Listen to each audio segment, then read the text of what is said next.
వెళ్ళారు. అవి మొండిగోడలాగా మిగిలిపోయినాయి. కాబట్టి స్కూల్ అవసరాల మేరకు వాటిని ఏ విధంగా పూర్తి చేస్తారో కూడా గౌరవ మంత్రి గారు చెప్పవలసిందిగా నేను కోరుతా ఉన్నా అధ్యక్ష. నెక్స్ట్ అండి ఏలూరు సాంబశివరావు గారు సిగ్నేటరీ. Thank you sir. ఇప్పటి వరకు సభ్యులందరూ కూడా ఈ నాడు నేడు స్కీమ్ మీద వారి యొక్క అభిప్రాయాలు తెలియజేశారు సార్. వాస్తవంగా ఈ స్కీమ్ అనేది గత ప్రభుత్వం కేవలం ప్రచార ఆర్భాటాలకి ఉపయోగించుకుంది. ఆనాటి ముఖ్యమంత్రి జగన్మోహన్ రెడ్డి గారు ఆయన సొంతంగా ఈ స్కీమ్ని డిజైన్ చేసి దీన్ని పేద ప్రజల కోసం వాడుతున్నామని చెప్పి విపరీతంగా ప్రచారం చేశారు. మనం కూడా వాళ్ళ ప్రచార ఆర్భాటానికి మనం కూడా వాస్తవాలు మర్చిపోయే పరిస్థితి అప్పుడప్పుడు వస్తూ ఉంది సార్. వాస్తవంగా ఈ పథకం ఏదైతే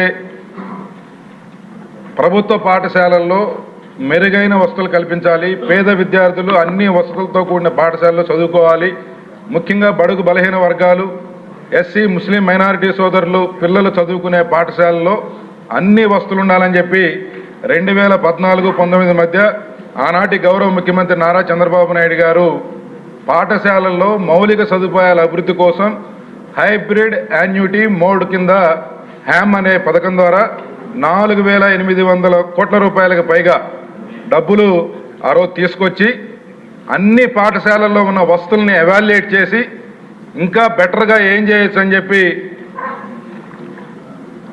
ప్రతి పాఠశాలల్లో విద్యార్థుల తల్లిదండ్రులు, పాఠశాల ఉపాధ్యాయులు, ప్రధానోపాధ్యాయులు, ప్రజాప్రతినిధులు అందరినీ ఇన్వాల్వ్ చేసి బ్రహ్మాండంగా అన్ని జిల్లాల్లో పనులు మొదలుపెట్టి జరుగుతున్న సమయంలో 2019లో ప్రభుత్వం మారింది. తర్వాత ఇదే సభలో ఆ రోజు ముఖ్యమంత్రి గారు చాలా ప్రగల్భాలు పలికారు. ఒక 3 సంవత్సరాల్లో రాష్ట్రంలో ఉన్న స్కూల్స్ పరిస్థితి మొత్తం కూడా ఇట్లా మారుస్తామని చెప్పి దానికి నాడు నేడు అని పేరు పెట్టి దాన్ని ఒక ఆదాయ వనరుగా మార్చుకున్నారు. పేద పిల్లలకి అందవలసిన వస్తువుల్లో కూడా కక్కుర్తి పడి సెంట్రల్ ప్రొక్యూర్మెంట్ సిస్టమ్ ద్వారా వీళ్ళు అవినీతికి పాల్పడ్డారు. అయితే వీళ్ళు ఈ రకంగా డబ్బులు సంపాదిస్తూ అక్కడ పనిచేస్తున్న ప్రధాన ఉపాధ్యాయుల్ని పనులకు బాధ్యులు చేస్తూ వారితో ఈ చదువుకు సంబంధం లేకపోయినా వారితో ఈ పనులన్నీ చేయించి వాళ్ళని మానసికంగా వేధించారు. తల్లిదండ్రులని ఎక్కడా కూడా ఇన్వాల్వ్ చేయలేదు. వైఎస్ఆర్ కాంగ్రెస్ పార్టీ నాయకులనే కాంట్రాక్టర్లుగా అవతారం ఎత్తిచ్చారు. అంటే ఒక పవిత్రంగా జరగవలసిన కార్యక్రమాన్ని వీళ్ళ యొక్క డబ్బు ఆశకి కకుర్తికి బలి చేశారు. అందుకే ఆ ప్రోగ్రాం కూడా సక్సెస్ కాలేదు. దాంట్లో ప్రధానంగా నేను మా నియోజకవర్గం కానీ ఇతర ప్రాంతాల్లో చూసింది ఏంటంటే సార్, ఎక్కడైతే పాఠశాలకి డబ్బు ఖర్చు పెట్టి వాటిని బాగు చేశారో అదే ప్రభుత్వం తర్వాత సంవత్సరంలో ఆ పాఠశాలని క్లోజ్ చేసింది. ఇది చాలా దుర్మార్గం సార్. చాలా కేవలం వారు అడ్డగోలుగా డబ్బులు సంపాదించడానికే ఈ యొక్క పథకాన్ని వాడారు కానీ ఏమాత్రం చిత్తశుద్ధి లేదు. ఈరోజు యువ నాయకులు లోకేష్ బాబు గారు దాదాపు 226 రోజులు 3,132 కిలోమీటర్ల పాదయాత్ర చేసి రాష్ట్రంలో ఉన్న అన్ని సమగ్రమైన ఒక అవగాహనతో వారు ముందుకు వచ్చారు. ఇలాంటి పరిస్థితుల్లో వారు విద్యాశాఖకి ఒక ప్రక్షాళన చేస్తూ ఒక మంచి వ్యవస్థని నిర్మాణం చేసేదానికి ఒక ఉక్కు సంకల్పంతో పనిచేస్తారనే ఆశాభావం అందరిలో ఉంది. కాబట్టి ఈ యొక్క వ్యవస్థని ఇంకా దాన్ని ప్రక్షాళన చేసి ఇంకా మెరుగైన వస్తువులతో పేద విద్యార్థులకి మెరుగైన విద్యని అందించే ఆ మహాయజ్ఞాన్ని ఆ రోజు చంద్రబాబు నాయుడు గారు మొదలుపెట్టారు. ఈరోజు లోకేష్ బాబు గారు పూర్తి చేయాలని చెప్పి కోరుతూ సెలవు తీసుకుంటున్నాం. Thank you. మంత్రి గారు. అధ్యక్ష, ఈ సబ్జెక్ట్ మీద శ్రావణ్ గారు, రాజు గారు, నరేంద్ర గారు, సాంబశివరావు గారు మాట్లాడటం జరిగింది అధ్యక్ష.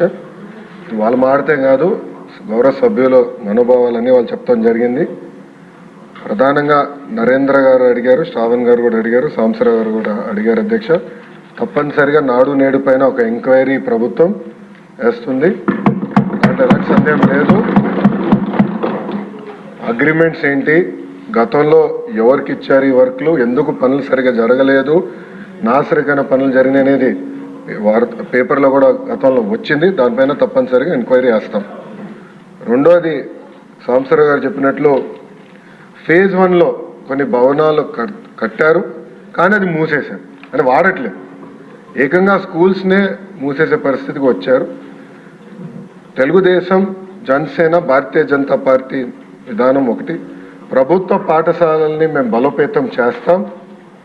ప్రైవేట్ పాఠశాలలకి ధీటుగా ప్రభుత్వ పాఠశాలలు తీర్చిదిద్దాలనేది మా లక్ష్యం. అందుకే చంద్రబాబు నాయుడు గారి నాయకత్వంతో మెగా డిఎస్సి కూడా ప్రకటించాం. ఉపాధ్యాయుల పోస్టులు కూడా భర్తీ చేస్తున్నాం.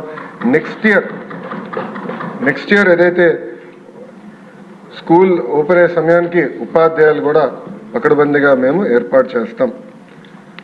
దాంతోపాటు రాజుగారు ప్రధానంగా ప్లే గ్రౌండ్స్ ఏర్పాటు చేస్తే బాగుంటుందని కోరారు. ఉపాధి హామీ పథకంతో అనుసంధానం చేస్తాం. పవనంతో నేను చర్చిస్తాను. ఆయనతో పాటు మన స్పోర్ట్స్ మినిస్టర్తో కూడా ఆల్రెడీ డిస్కషన్ చేశాను.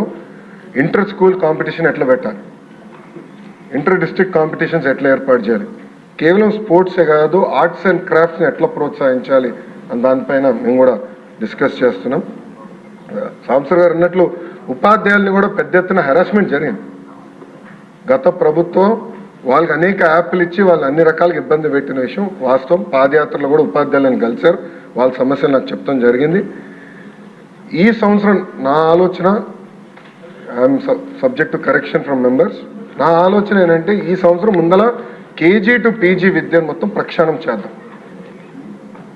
నేను పక్క రాష్ట్రాల్లో కూడా ఎలాంటి కార్యక్రమాలు జరుగుతున్నాయి అనేది నేను చదువుతున్నాను. ఉత్తరప్రదేశ్లో నిపుణ్ కార్యక్రమం చేస్తున్నారు, ఢిల్లీలో కూడా అనేక కార్యక్రమాలు చేస్తున్నారు. నేను కూడా అది మొత్తం రివ్యూ చేస్తున్నాను. నేను కూడా ఫీల్డ్ విజిట్స్కి వెళ్ళాల్సిన అవసరం ఉంది. ఒక పక్కన విద్యార్థుల కోసం మనం డబ్బులు ఖర్చు పెడుతున్నాం, మిడ్ డే మీల్స్ కార్యక్రమాలు ఇస్తున్నాం, ఇన్ఫ్రాస్ట్రక్చర్ ఇంప్రూవ్ చేస్తున్నాం, కానీ లెర్నింగ్ అవుట్కమ్స్ ఏంటి? ఎందుకంటే మంగళగిరిలో కూడా నేను ఉపాధ్యాయులను కలిసినప్పుడు వాళ్ళు అదే అడిగారు, 6వ తరగతి వరకు మీరు ఏం నేర్పించకుండా మాకు తోయేసి మంచి మార్కులు రావాలంటే ఎట్లా వస్తాయి? సో లెర్నింగ్ అవుట్కమ్స్ ఎట్లా మెజర్ చేయాలి అని దానిపైన కూడా మేము చర్చిస్తున్నాం. కేజీ టు పీజీ నేను పాదయాత్రలు కూడా చెప్పాను, కరికులంని బలోపేతం చేయాలి, రీవర్క్ చేయాల్సిన అవసరం ఉంది. అది చేసే ముందర పక్క రాష్ట్రాల్లో ఏం జరుగుతుందో కూడా నేను చూస్తున్నాను అధ్యక్ష. దానివల్ల వాళ్ళకి వచ్చిన అవుట్కమ్స్ ఏంటి అనేది మేము చదువుతున్నాం. ఆ మొత్తం రోడ్ మ్యాప్ ప్రిపేర్ చేసి సంఘాలతో కూడా మేము చర్చించి అందరు బయ్యన్ అయిన తర్వాత ఆ రోడ్ మ్యాప్ ప్రజల ముందర పెట్టాలనేది నా లక్ష్యం. దాని తర్వాత ప్రజల దగ్గర నుంచి కూడా అభిప్రాయ సేకరణ చేసిన తర్వాత ఆ కార్యక్రమాన్ని మేము అమలు చేసి నెక్స్ట్ అకాడమిక్ ఇయర్కి తీసుకొస్తాం. అంటే గత ప్రభుత్వం లాగా రివర్స్ టెండరింగ్ అనే హడావిడిగా చేసి పోలవరం ఎట్లయితే సర్వనాశనం చేశారో అలా నేను చేయదలుచుకోవాలి విద్యా వ్యవస్థని. విద్యా వ్యవస్థలో కూడా అనాలోచిత వల్ల చాలా దెబ్బతింది. సిబిఎస్ఈ కరికులం అన్నారు, కొన్ని స్కూల్స్ ఏమో CBSE curriculum with CBSE examination అన్నారు, మళ్ళీ మధ్యలో ఐబీ అన్నారు, తర్వాత టోఫెల్ అన్నారు, డిక్షనరీ అన్నారు. అంటే కొంచెం గందరగోళంగా ఉంది. ఇది మొత్తం కొంచెం స్ట్రీమ్లైన్ చేయాల్సిన అవసరం ఉంది. ఎందుకంటే మన పిల్లల భవిష్యత్తు దీనిపైన ఆధారపడి ఉంది. సో సిస్టమేటిక్గా చేయాల్సిన అవసరం, తొందరపాటు నిర్ణయాలు కాకుండా సిస్టమేటిక్గా చేయాలనేది నా ఆలోచన అధ్యక్ష. 2019 నుంచి 24 అని మీరు చూస్తే 2019లో అంటే ఆనాడు తెలుగుదేశం ప్రభుత్వం హయాంలో 38,98,000 మంది విద్యార్థులు ఉన్నారు.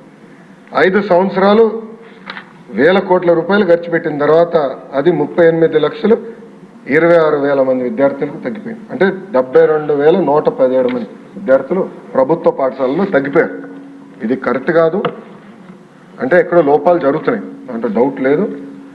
అదేవిధంగా 117 జియో గురించి కూడా సభ్యులు నా దృష్టికి తీసుకొచ్చారు. అది కూడా మేము డిస్కషన్లో ఉంది. దానిపైన కూడా తొందరలోనే ఒక నిర్ణయం తీసుకుంటాం.